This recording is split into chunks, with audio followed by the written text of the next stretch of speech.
अध्याय 4 ज्ञान कर्म संन्यास योग। ज्ञान का योग और कर्म के अनुशासन। अर्जुन के ज्ञान पर विश्वास को मजबूत करने के लिए श्री कृष्ण इस अध्याय में इसके मूल स्त्रोत का खुलासा करते हैं। वे कहते हैं, अर्जुन, क्योंकि तुम मेरे भक्त और प्रिय मित्र हो, मैं तुम्हें योग का यह सर्वोच्च विज्ञान प्रकट कर रहा हूँ। यह वही शाश्वत विज्ञान है जो मैंने समय के आरंभ में सूर्य देव को सिखाया था, और एक निरंतर परंपरा में यही ज्ञान संत राजाओं को दिया गया। अर्जुन आश्चर्यचकित होते हैं कि लगभग उनकी आयु का कोई व्यक्ति इतने युगों पहले कैसे अस्तित्व में हो सकता है। वे श्री कृष्ण से पूछते हैं कि यह कैसे संभव है कि इतने वर्ष पहले सूर्य देव और अन्य लोगों को यह ज्ञान दिया था।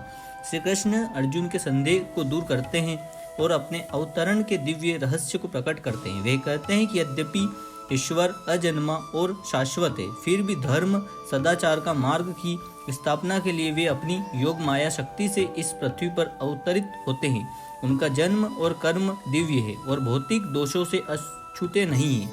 एक बार जब भक्त इस रहस्य को जान लेता है और पूर्ण श्रद्धा से भक्ति करता है, तो वह ईश्वर को प्राप्त कर लेता है और इस संसार से पुण्य जन्म नहीं लेता। फिर श्री कृष्ण कर्म योग पर लौटते हैं, जो पिछले अध्याय का विषय था। वे कर्म के स्वरूप और उसके 3 सिद्धांत कर्म, अकर्म, निषिद्ध कर्म की व्याख्या जारी रखते हैं।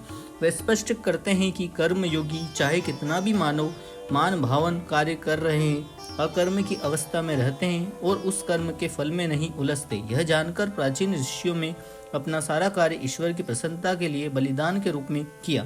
वे सुख दुख, सफलता या असफलता से अप्रभावित रहते हैं। वे समझाते हैं कि जब उचित समर्पण के साथ उचित ज्ञान और शुद्ध भावों से बलिदान किया जाता है, तो उसका अवशेष अमृत के समान हो जाता है, और ऐसे अमृत का सेवन करने से भक्तों के सभी दोष दूर हो जाते हैं। यहाँ तक कि सबसे बड़ा पापी भी शाश्वत ज्ञान की इस नौका पर सवार होकर भौतिक दुखों के सागर को पार कर सकता है।